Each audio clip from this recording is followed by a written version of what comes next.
This is an installation guide to installing the GIVI TN7710 engine guards onto a Norden 901.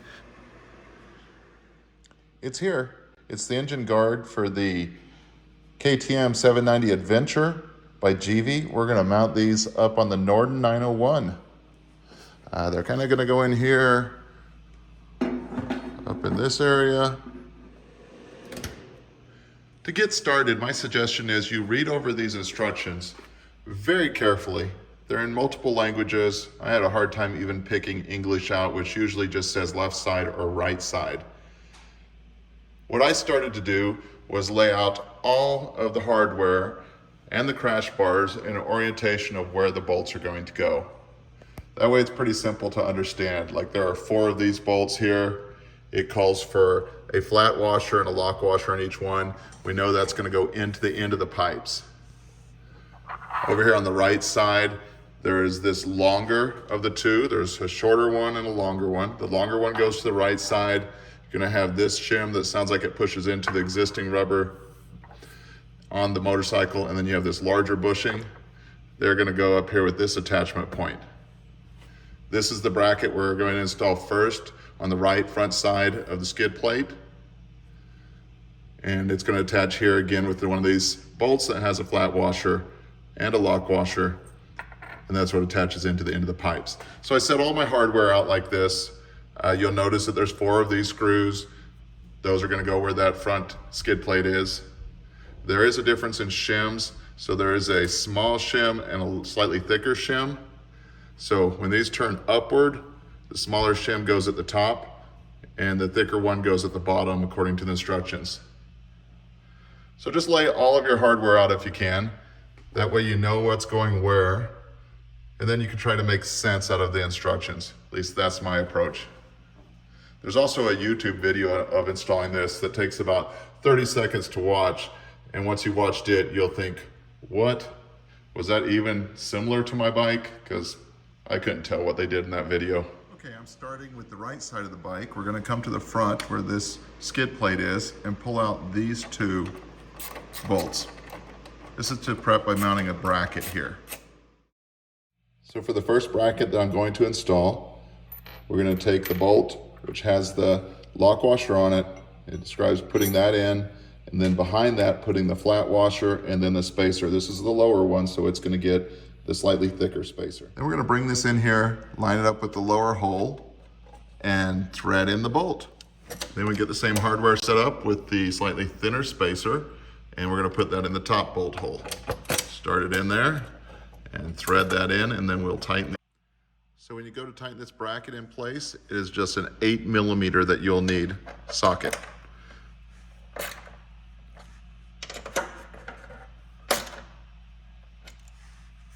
Next, you'll take a 6mm Allen or hex wrench and remove this mount. Now this upper one, it says to leave this rubber piece in place. So we're going to slide it off of here and put it back in place. So what it looks like after we remove this piece, we're just removing the bolt and the outer aluminum shroud piece, leaving the rubber in place. So we've just removed what is shown here. Flip this over and look at the right side instructions. Shows we're going to attach up there with the bolt, with a flat washer, then the lock washer going through the bracket, through the big wide spacer, through the spacer that inserts inside of the rubber. This spacer fits inside the rubber. Yep, that fit right in there. When you hold this up here, you can see that it'll make contact down here at the front bracket. Won't quite make contact up in there because you need to put that thick spacer in place. Set it up to look just like this.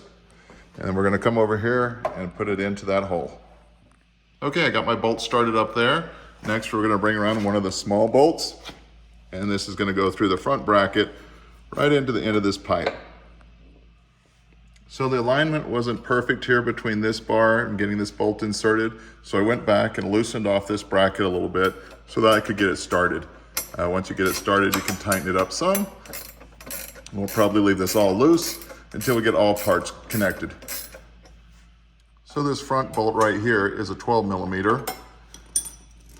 And this one that we're going to be tightening up in here is going to be a 13mm. All right, the instructions next say we're going to remove the brake lever.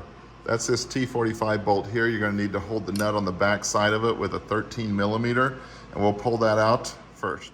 Okay, so I pulled that bolt out. Note that there was a nut on the back side you have to hold with a 13 millimeter. And then this brake pedal just kind of falls down out of the way. I think that'll be enough that the spring may come disconnected. It actually will just pull right out of the socket that it pushes up on to create the brake force. And the whole lever comes out. Don't lose that spring that's attached there. And now you've got good access. Next, we pull this bolt that's back there behind the brake lever,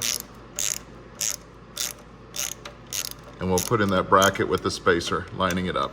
With that bolt out, we are going to take this spacer, put it over the bolt. As you can see here, there's a lock washer, flat washer, the bolt head. This is gonna go in place right in there. Okay, we're gonna tighten that bolt down. The new bolt's gonna take an 11/16, where we took out the old bolt with a T45. If you can't get that on there right away, you may have to tighten it by hand further or use an open end wrench. So again, get one of your small bolts with the flat washer, lock washer, put it through here and tighten it into the end of this. And that is with the 12 millimeter that we tightened down this bolt. With that tightened finally, this one tightened, those are in place. We'll come back up here to the top, secure this one completely, and secure the bracket in the front. Tightening this 13 millimeter is a little more awkward to get into, so if you have one of these flexible universal type joints to tighten in there, that will help. Okay, the right side is securely in place. Tightened all those bolts. Now we just have to replace the brake lever. Don't forget to put that back on. And the brake pedal is reattached. Just make sure that you get the ram portion of it pointed back up into the master cylinder, and then reattach this spring, which really was not very hard to pull on. Just use the pair of needle nose and pulled it right down onto the keeper. And the final steps on this side is to take the plastic caps and put them over the bolt heads. One will go up here on the bolt head, just snaps in place, and the other one goes down here in the bolt head that we put in. A little harder to see up in there. So the right side of the bike is complete. When you're done, you will have this hardware left. These are the pieces that were removed and replaced with new hardware.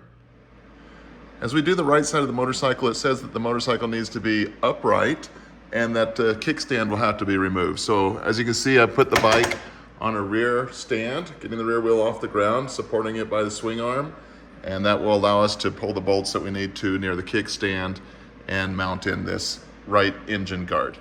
Okay, it's time to attach the bracket and put this on the right side of the motorcycle. Again, we're going to take this bracket, put it here where the two screws are. So we need to remove these two screws. When we're putting that together, we need to take the smaller spacer and put it on the upper mount point, and the thicker spacer will go on the lower mount point. This uses an 8 millimeter wrench here. Okay, up next we need to pull out this upper bolt. We're going to use that 6 millimeter hex or Allen wrench to pull that out. Okay, again on this side we're going to separate this rubber bushing off of the mounting bolt and shim there, and put the rubber bushing back into the hole, because we will be using that. The new part comes with this metal shim that's going to go into the rubber bushing. So once that's attached in there, we're ready to use this bolt with the lock washer, flat washer, and attach the upper part of the bar. So this is the left side of the bike we're working on. We're going to tighten up the bolt in there. Also, to hold it all in place, we'll put this smaller bolt in the front here, and then we'll just be back here where we need to remove the kickstand and work on that portion. This does seem to be the hardest bolt to align and get started, so I do recommend keeping these pretty loose up here in the front so it can move around, as well as before you tighten this up completely, go ahead and get this one started. All right, up next we need to use this T45 again.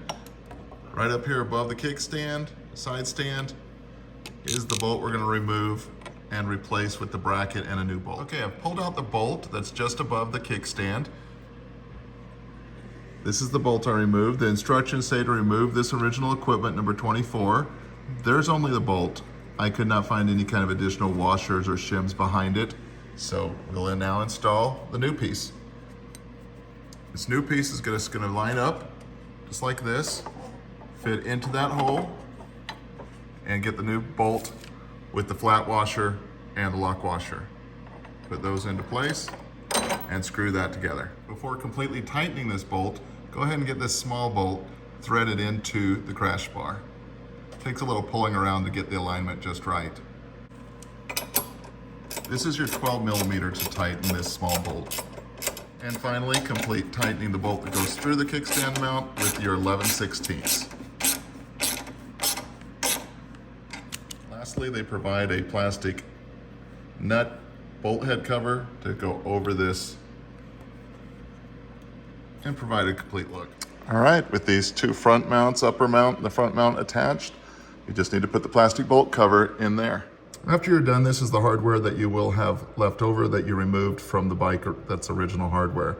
I recommend keeping it somewhere in case in the future you ever want to remove this engine guard or change it out for a different one. You might need to reuse this hardware. And the final step was to install the plastic slider, which after I tightened it, I grabbed it and spun it around so that the logo was not facing outward.